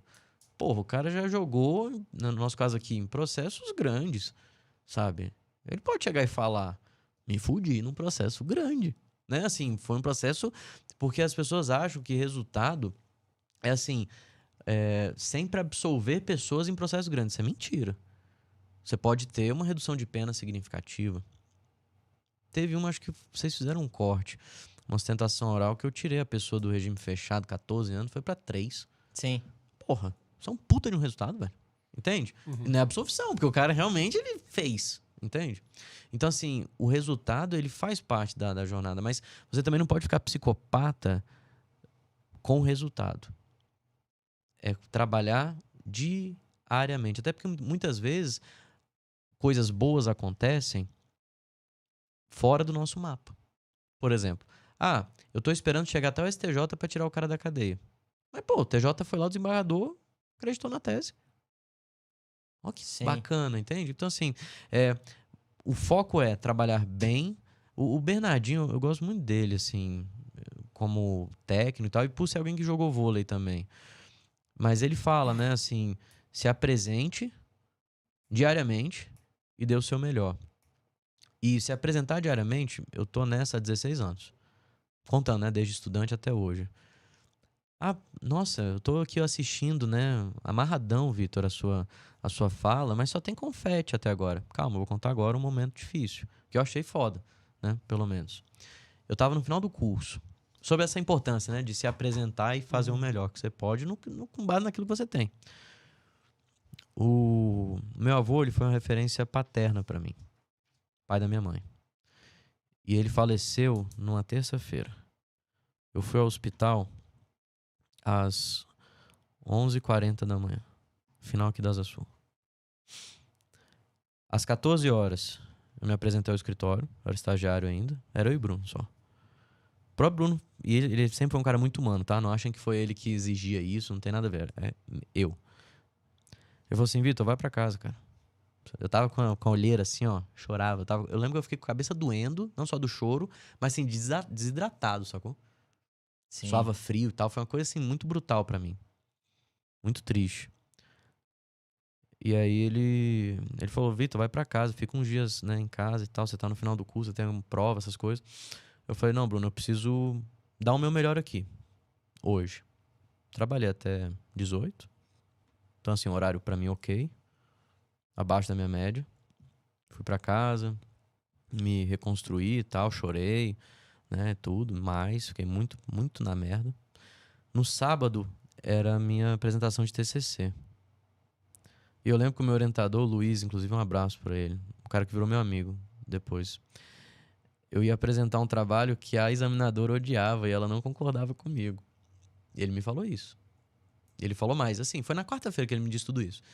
Eu não vou estar presente. Eu vou colocar um aluno do mestrado pra ir lá. Aí eu, caralho. Eu pensando, né, bicho, que merda. E eu pensava até em remarcar e tal. Eu falei do meu avô. Ele falou, Vitor, se você quiser remarcar e tal. Aí eu fui refletindo. Aí pegando o que o Bernardinho fala com o que o meu avô me ensinou. Meu avô passou fome, sabe? Isso é muito sério. Sempre que eu me sinto fraco, eu lembro assim. Eu falo, meu irmão, geneticamente eu tenho uns caras muito diferenciados na minha genética. Na maratona, quando meu corpo começou a travar inteiro no 35º quilômetro, eu falei, meu irmão, mais um passo. Os caras passaram fome, velho. Eu vou conseguir chegar nessa merda. Sim, sim. E aí eu coloquei assim e falei, cara, eu vou apresentar. E aí até minha mãe falou assim, Vitor, parecia que tinha um espírito em você, velho. Eu peguei a caneta, fui escrevendo no quadro. Assim, ali eu aprendi a desenvolver uma capacidade que é típica do atleta, eu acho. Que é assim, você converter os problemas que você tá tendo pessoalmente em energia e disposição para jogar o jogo que você tem que jogar. Um cara de alta performance, por exemplo, e é isso que eu busco na advocacia, alta performance. Por quê? Porque é minha missão. Não sei se é o certo, mas é a minha missão e eu vou fazer assim. O Messi, por exemplo. Você acha que se morrer alguém da família dele, o bicho vai deixar de jogar uma final? Nem fudendo. Cristiano Ronaldo? Nem fudendo. Os grandes vão pro jogo. Eles aparecem e fazem o melhor deles. Esse nível de doação, entende? Sim. Acho que é isso, assim. Questão do resultado, né? Esse nível de dedicação...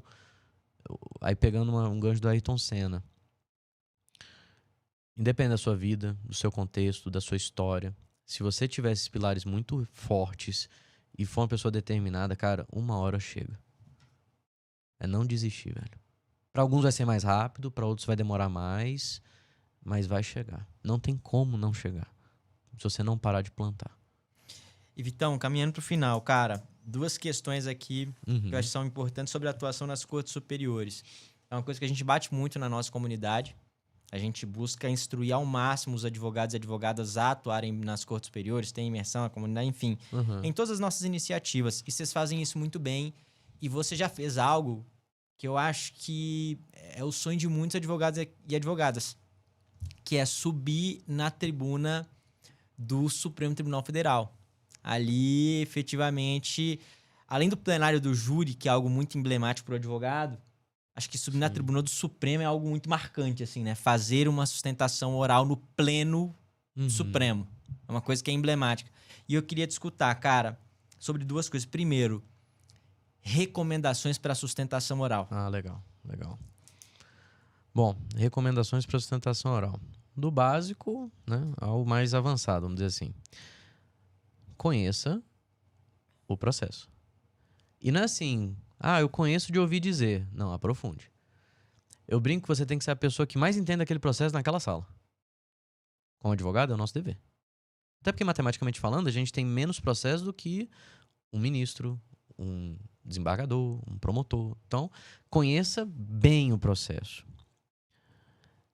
Trabalhe a sustentação oral com método. E, principalmente, tendo conhecimento do tempo que você tem para falar. Não adianta você chegar ali, porque a sustentação oral é um momento de excelência da advocacia. É um momento que muda jogo. Talvez a última chance que você tem. Exemplo, um recurso de apelação. É um momento chave para discutir fato e prova, por exemplo. Então, o tempo de sustentação oral. Treine a sua sustentação oral. Uma vez me perguntaram, professor, o senhor treina a sustentação oral? Treino. Quantas vezes? Assim, uma média, tá? Eu repito a mesma sustentação oral de 50 a 350 vezes. Alta performance. Você pode não concordar com a minha ideologia, com a minha roupa, mas alta performance gera resultado. Quando as pessoas veem, né? Nossa, falou calmo, claro. Eu tenho um discurso na minha cabeça, mano, já introjetou, entendeu? Eu sei, inclusive, quando eu tô falando, eu sei mais ou menos, aparece um cronômetro na minha cabeça. Eu sei mais ou menos o tempo que falta, sem precisar olhar pra nada. Treino. Então, assim, essa questão de não ter medinho, nojinho, de mas uma vez, né? Vou me pegar falando sozinho, foda-se. O que é mais importante, a sua missão ou que uma pessoa que às vezes tá fora do contexto acha de você? Foda-se. Treina, claro, né? Você não vai treinar no meio, sei lá, né? De um parque da cidade e ficar lá falando só. Não, botar no seu escritório, senta ali, avisa o pessoal, fala, ó, próxima meia hora eu tô treinando sustentação oral. Inclusive, se alguém quiser assistir e tal, pra dar feedback, pra ajudar, ótimo. Mas agora é hora de treinar. Ah, mas eu não tenho tempo. Você vai parir um tempo. Ah, mas Vitor, você treina 350 vezes na véspera? Claro que não, né? Eu pego, por exemplo, faltando 1 semana, 2 semanas e diluo. Entendeu? Então, assim, o treino, ele é muito importante. Isso te ajuda, porque há um fator, inclusive uma questão sobre tempo, né? Tenho 15 minutos pra falar uma sustentação oral. Eu treino pra acabar minha sustentação oral em 10 a 12. Ah, mas por que não 15? Porque, primeiro, é chato pra cacete, né? É desnecessário. E outra, tem um fator nervosismo. Esse fator nervosismo trava o teu raciocínio um pouco na hora do vamos ver. Né? O treino é treino, o jogo é jogo. No jogo, você vai se deparar ali no Supremo, rapaz. Uma coisa é você olhar alguém sustentando, ver de longe. Outra coisa é tudo chegar ali, sentar. E só sentir a energia, porque são temas fundamentais. E você vê ali, eu lembro que no Juiz das Garantias, tava ali Auri Lopes, tava o Toron. E eu olhei isso eu já te falei em off. Eu olhei e falei assim: o que eu tô fazendo aqui, velho? Primeira coisa que eu olhei, sabe? Eu olhei assim com minhas anotações e falei: que porra eu tô fazendo aqui? O que eu vou acrescentar? Entende? E aí você já sente energia e fala assim: putz, ainda bem que eu treinei, velho. Porque aí essa margem de 2 ou 3 minutos eu vou usar com certeza que eu fiquei, né? Eu senti. Não dá pra falar assim, né? Você vai no Bernabéu jogar, tu não vai falar assim: ah, tá de boa. É uma peladinha aqui. Né? Então, acho que essas características são importantes. Não tente imitar o estilo de ninguém. Você tem o seu estilo de fala. Tem gente que é mais incisivo, tem gente que é mais sereno, tem gente que é mais meio termo. E outra, tenta conversar com as pessoas com quem você vai falar, tendo certeza de que elas conhecem o direito. Então não precisa ficar explicando durante 2 minutos um conceito. Não precisa, velho. As pessoas sabem. E tenta trazer uma forma fluida, mastigadinha. Porque aquela pessoa está ali sentada para decidir vários e vários processos. Não é só o seu. O mais importantíssimo que nós sejamos e os nossos clientes também. Mas assim, facilita o jogo, né? Facilita a comunicação, que as pessoas destinatárias vão entender melhor o que você está dizendo. Acho que isso, assim. Por exemplo, Fantástico. uma questão... processo com vários réus. Aí ficam aquelas 2, 3 tentações, repetindo a mesma coisa. Não precisa. Você tem lá o seu roteirinho. A pessoa tá falando. Já falou disso aqui 2 vezes, velho. Eu não preciso mais falar disso. Mas você menciona, tal ponto já foi mencionado em tal sustentação oral. Próximo. E vai. No dia ali, na hora do vamos ver, eu gosto de fazer isso. Cada um tem o seu estilo. Eu sou meio da velha guarda já. Pega em tópicos. Tópico 1. Tópico 2, tópico 3, tópico 4. Uma listinha. Para que você vá falando e não vá se perdendo. Sabe? Então, assim, isso te ajuda, né? A fazer uma sustentação bacana. E outra, foquem no respeito. Ninguém tem que ter medo de vocês, advogados, nem vocês têm que ter medo de ninguém. Vamos parar com essa presepada. É respeito. Faça uma sustentação oral em que você respeite o julgador, respeite a promotoria, respeite quem pensa em sentido contrário. Só assim você vai ganhar respeito. E ganhando respeito, vai ganhando autoridade. Pelo menos é o que eu penso, né? O que eu pratico isso, né? Cara, pra fechar, sobre tribunais superiores, você comentou sobre aquele RHC. Pô, Bruno, será que a gente leva essa tese? Será que a gente não vai se queimar? Pergunta. O que, na sua visão, são práticas que queimam a credibilidade do advogado nas cortes superiores? Olha, um exemplo, assim, que eu acho que é o mais do dia a dia, né? A falta, às vezes, de cuidado, de trato com habeas corpus. Em que você não tem uma situação, assim, emblemática capaz de afastar a súmula 691, por exemplo, do Supremo. Eu sou contra essa súmula. Para mim, súmula 691 do Supremo e súmula 7 do STJ são 2 súmulas que eu não consigo conceber, academicamente falando. Mas são súmulas que existem, são súmulas que são usadas para barrar pretensões da defesa. Então a gente tem que jogar o jogo. Então, assim, o cuidado do advogado da advogada com o manejo de habeas corpus. Isso, para mim, a gente tem que ficar atento a isso, porque vai queimando. O cara impetra HC por qualquer coisa. Não, tem que conhecer bem a jurisprudência, tem que saber que, olha, a súmula pode ser afastada em caso de flagrante teratologia, pode inclusive usar HC substitutivo de recurso cabível ou revisão criminal, mas tem que ter um negócio gritante, sabe? Não pode ser um oba-oba. HC não é oba-oba.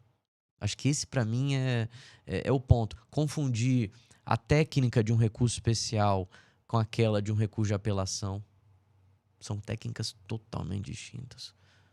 O efeito evolutivo na perspectiva horizontal, vertical, são totalmente diferentes. A vinculação de fundamentação, o cuidado que você tem que ter com as súmulas lá no STJ. O STJ, principalmente, né, no RESP, é uma corte de uniformização, é diferente de um Tribunal de Justiça, que vai reexaminar fatos e provas, que por sua vez é diferente do Supremo Tribunal Federal. E as nossas cortes estão sobrecarregadas de processo. Então, assim, peças, objetivos, aquilo que a gente tinha comentado, né, no início. Cuidado para não ser muito prolixo e prejudicar a sua atuação. Dificultar a tua atuação. Facilita, porra, para o assessor. Vê o que dá. Ó, ao invés de ler 60 páginas, você vai ler 6. 10. É bem melhor, né? Um texto aprazível, né? Enfim, acho que isso, assim. João, tem mais alguma coisa que eu tenho a última aqui? Estou extremamente satisfeito. Pode ficar à Cara, vontade aí. última indagação, Vitão. Erros, cara.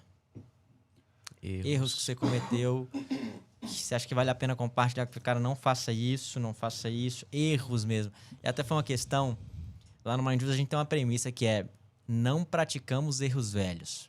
Isso. E um dia, cara, aqui, né, a gente tava trocando ideia com o Tiziano Figueiredo e conversando e tal. E eu perguntei o seguinte pra ele. Falei, Tiziano, alguma pergunta que eu não fiz, que eu deveria ter feito, é que você acha que é importante? Ele falou, porra, você acha que eu só acertei na vida?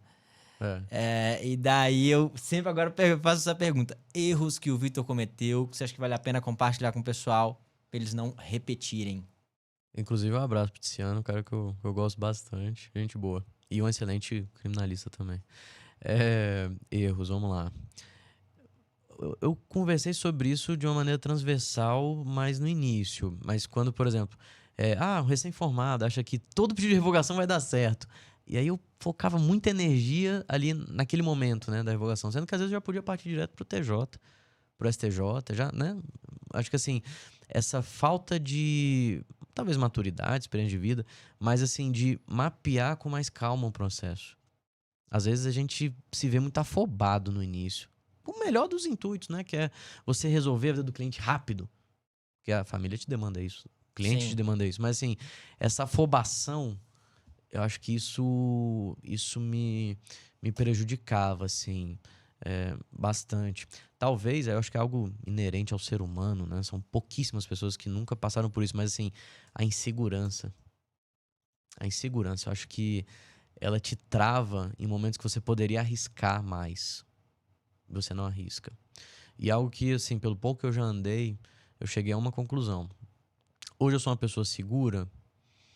Cara, profissionalmente sim. Eu me garanto? Me garanto. Mas eu me garanto porque eu treino. Eu me garanto porque eu me esforço diariamente para ser uma pessoa melhor do que ontem. Para não ter a questão dos erros velhos, entende? Mas, assim, esse tema é um dos mais importantes, na minha opinião. Não achem a gente, ou vocês que estão aqui, né, nos dando a audiência, o seu tempo, que é a coisa mais valiosa que a gente tem na vida. Não achem que vocês não vão errar.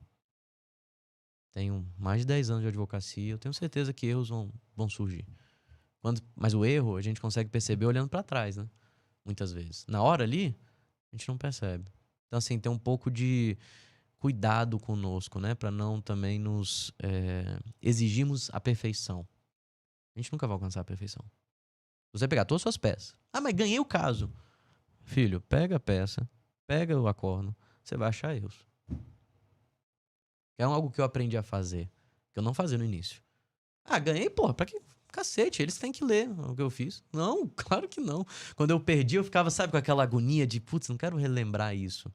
Então, talvez um outro erro, assim, no início que eu cometia. Eu não cometo mais. Pra gente fechar, Vitão, alguma questão que eu não indaguei que você acha que teria sido importante?